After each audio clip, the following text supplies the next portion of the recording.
계속 열왕기서를 좀 살펴보고 있는 중에 있는데요.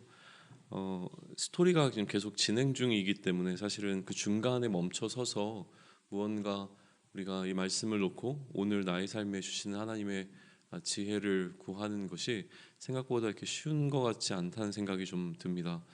전체적으로 이 솔로몬이라고 하는 한 인물이 이스라엘을 다스릴 때 그의 통치의 방식과 또 그 이스라엘에 있었던 일에 대한 것을 전체를 묶어서 이야기하는 방식으로 사실은 열왕기서는 좀 기록되어 있다는 느낌을 더 강하게 받기 때문에 그런데요. 그럼에도 불구하고 좀 우리가 찬찬히 이 열왕기서를 좀 살펴나가면서 계속 우리의 고민을 더 좀 고민의 깊이를 더해가면 좋겠습니다.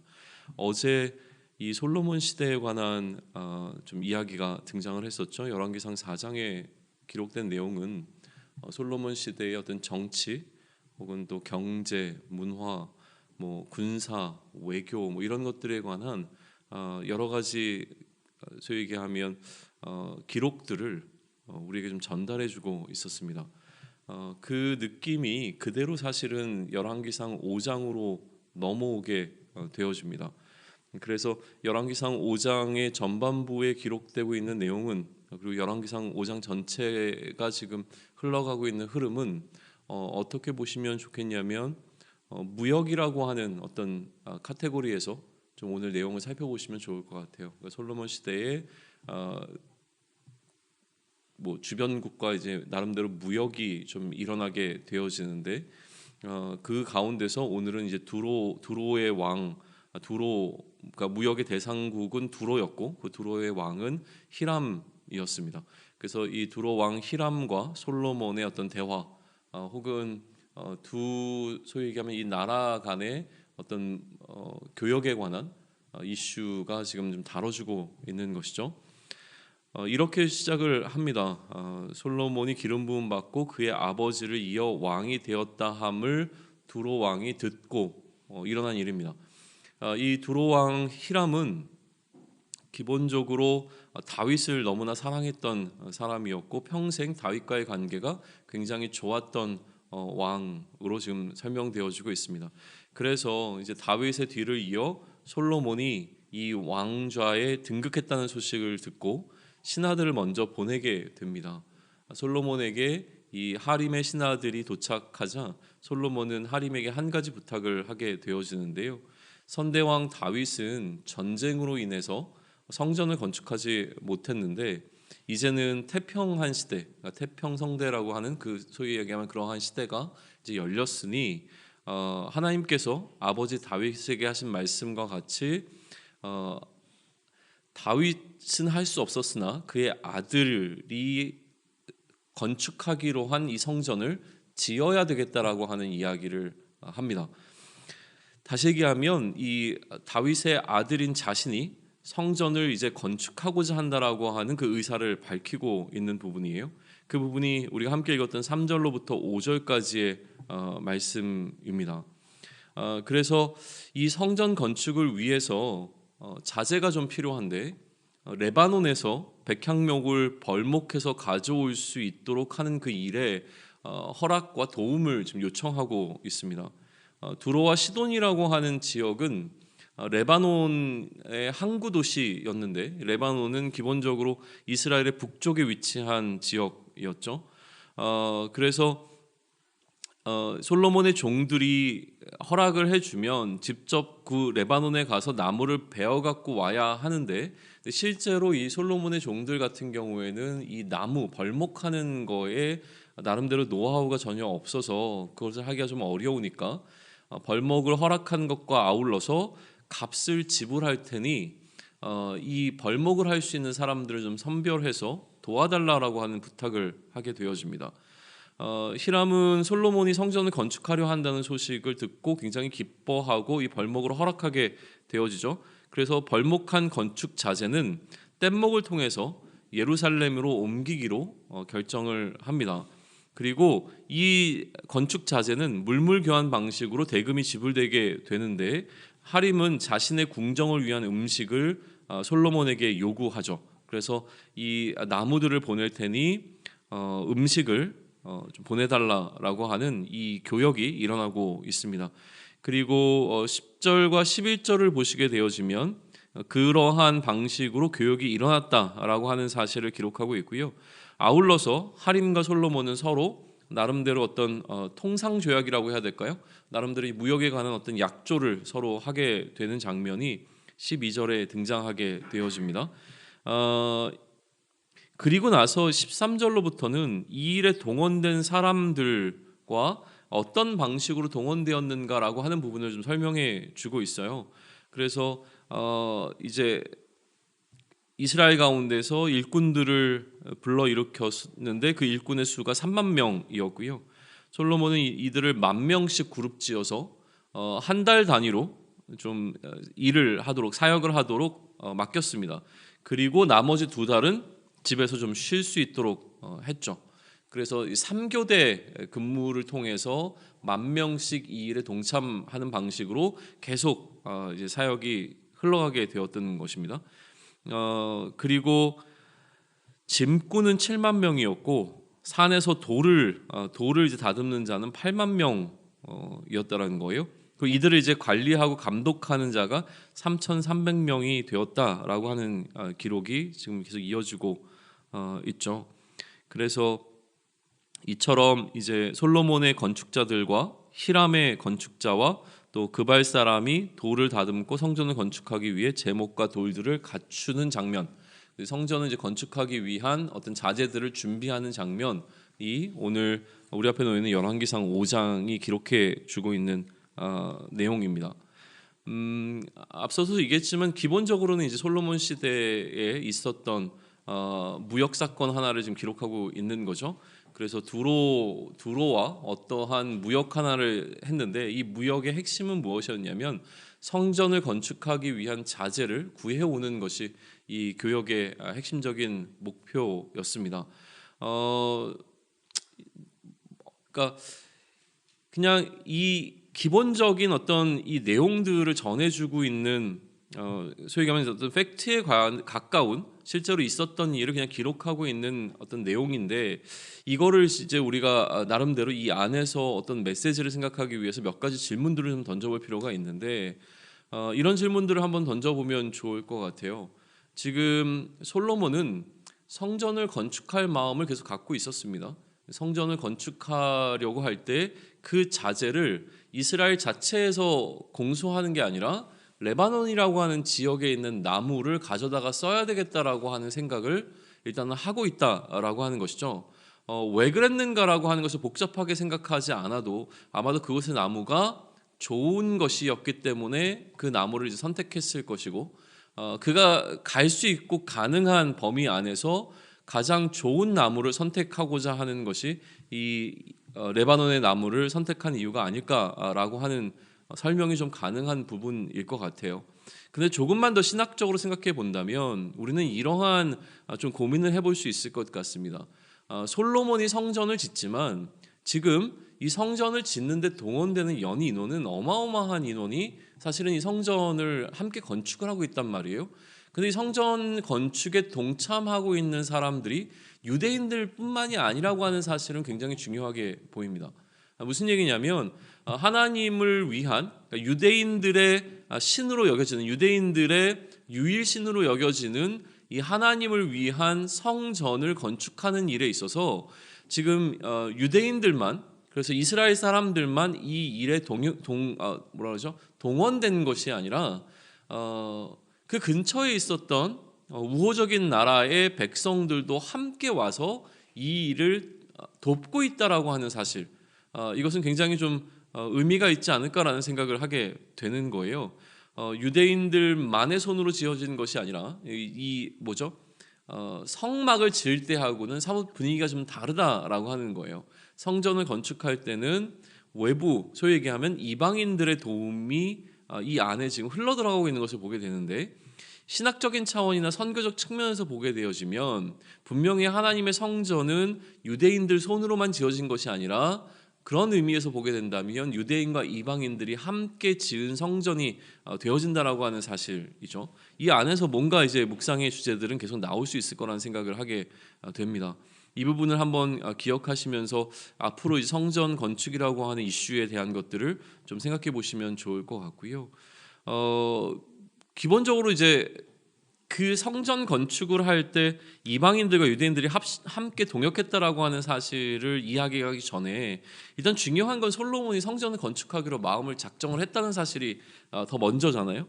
그러면 솔로몬은 왜 이 성전을 건축하기로 마음을 정했는가라고 하는 거죠.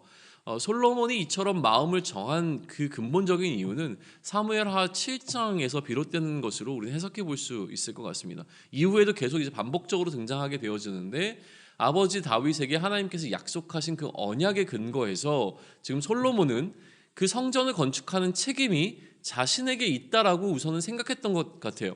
그래서 언젠가 내가 이 성전을 건축할 자, 나의 아버지는 건축할 수 없었지만 이 성전을 건축하는 것이 자신에게 주어진 사명이라고 여기고 그것을 위해서 지금 계속 고민하고 있는 가운데 이제는 때가 되어서 성전을 건축하고자 하는 그 일을 시작하고 있는 상황으로 이제 볼 수 있는 것 같습니다. 그러니까 지금 솔로몬이 이처럼 무언가 성전을 건축하겠다라고 하는 것에 있어서 가장 중요한 것은 그가 다윗의 언약을 다윗과 하나님이 맺은 언약을 자신의 사건으로 인식하고 이해하고 있다라고 하는 사실이죠. 그러면 시간은 굉장히 오래 지났지만 이 다윗의 언약을 우리가 어떻게 대해야 되는가라고 하는 그 태도에 대해서도 한번 묵상해 볼 수 있는 좋은 주제가 아닐까라는 생각을 하게 되어져요.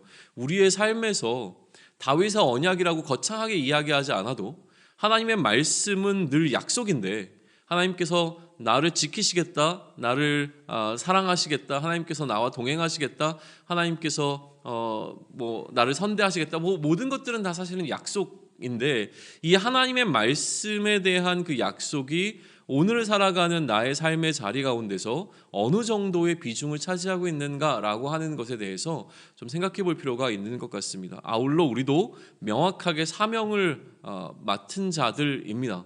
그리스도의 몸 되어져서 각각의 지체로서 우리가 감당해야 될 역할이 있는데 우리의 일상을 살아가는 동안 우리가 얼마나 우리에게 맡겨진 이 사명에 대해서 심각하고 진중하게 생각하고 있는가라고 하는 지점도 생각하는가도 얼마나 고려하고 있는가를 생각해 보는 것도 굉장히 중요한 묵상의 지점이 될 거라고 생각을 합니다.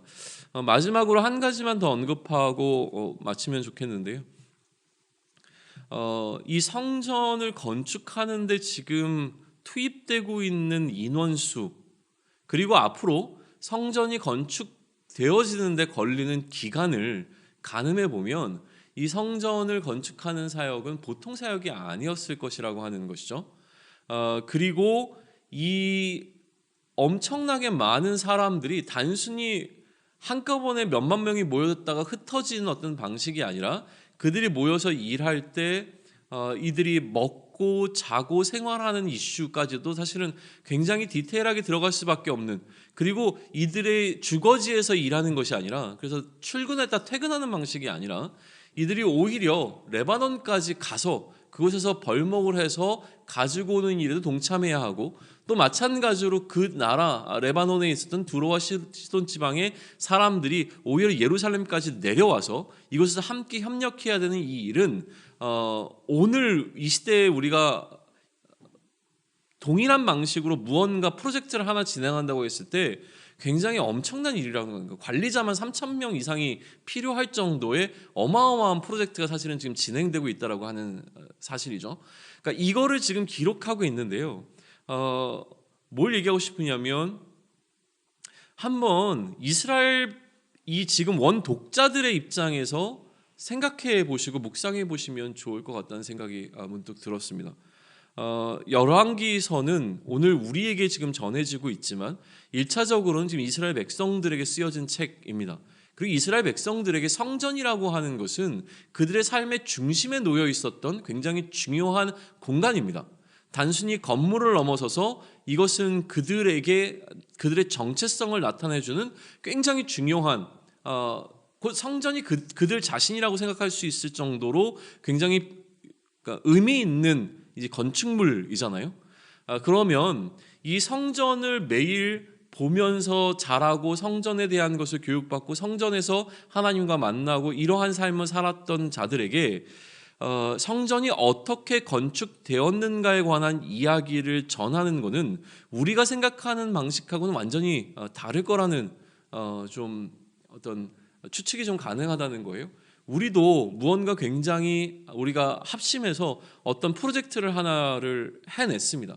그러면 나중에 그 일을 회상할 때 내가 그 일에 직접 참여했던 경우에 그 일을 이야기할 때 우리는 굉장히 많은 공을 들여서 그 사건에 대한 이야기들을 하게 된다는 거죠. 그래서 후세에 전할 때 그때 우리가 성전을 건축할 때 어떠했는지에 관한 이야기를 잘 전하고 싶은 마음이 있을 거라고 하는 거죠.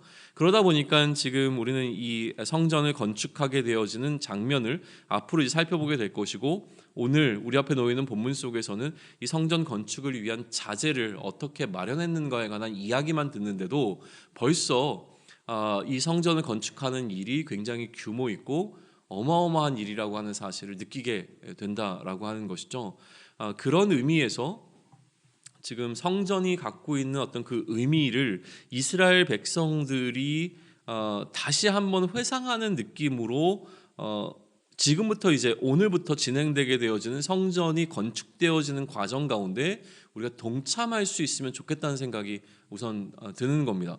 그래서 단순히 솔로몬 때에 지어진 성전이구나라고 하는 것으로 넘어가는 것이 아니라 이 성전이 건축되어지고 이 성전이 이스라엘 백성들 안에 이제 자리함으로 말미암아 이곳이 하나님과 이스라엘 백성들이 만나는 공간으로서 그 역할을 감당하게 되어지는 이 장소가 어떠한 방식으로 건축되고 있는가라고 했을 때 이들에게 레바논까지 가서 벌목을 해 가지고 오는 것은 불필요하게 여겨지는 일이거나 아니면 불합리하다고 여겨지거나 아니면 굉장히 고통스럽게 여겨지는 것이 아니라 어쩌면 마땅하다고 여겨질 만큼의 어떤 헌신들을 하지 않았을까라는 생각을 하게 된다는 거예요.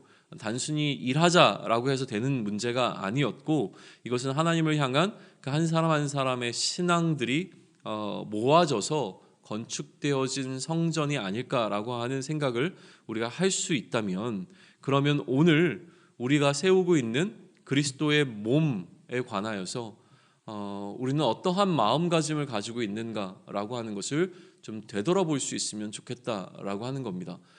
오늘 우리는 사실은 나의 일상과 그 일상 속에서 매일 우리가 살아내는 이 삶이 그리스도의 몸 대신 교회를 세워나가는 일임에도 불구하고, 그러나 많은 부분들에 있어서 우리는 사실은 좀 이렇게 표현도 될까요? 귀찮기도 하고 또 불편하기도 하고 때로는 이것이 나의 삶을 나의 평안을 침해한다라고 하는 생각을 갖게도 된다라고 하는 것이죠.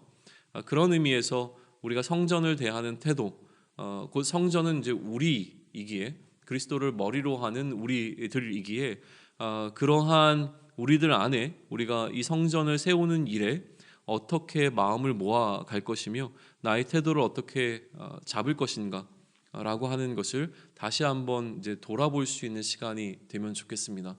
우리가 뭐 허리띠를 졸라맨다라는 표현이 아니죠. 신발끈을 동여맨다라고 하는 표현이 맞는 것 같습니다.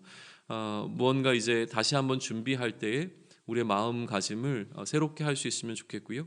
그래서 성전이 건축되어지는 과정 가운데 성전인 내가 하나님 앞에서 온전히 세워지기 위하여 나는 무엇을 해야 할 것인가를 함께 고민하며 나아갈 수 있는 시간들을 우리가 열왕기서를 묵상하고 이 성전에 관한 의미들을 생각해 볼 때에 함께 우리가 병행해서 나갈 수 있으면 좋겠다는 생각을 합니다. 오늘은 그 성전을 위한 건축 자재를 어떻게 모아왔는가라고 하는 부분을 생각해 보며 오늘 나는 성전이 되기 위하여 어떠한 준비를 하고 있는가라고 하는 주제를 함께 맞물려 좀 고민하면서 그 고민 가운데 하나님께서 주시는 지혜가 우리 가운데 있기를 소망합니다.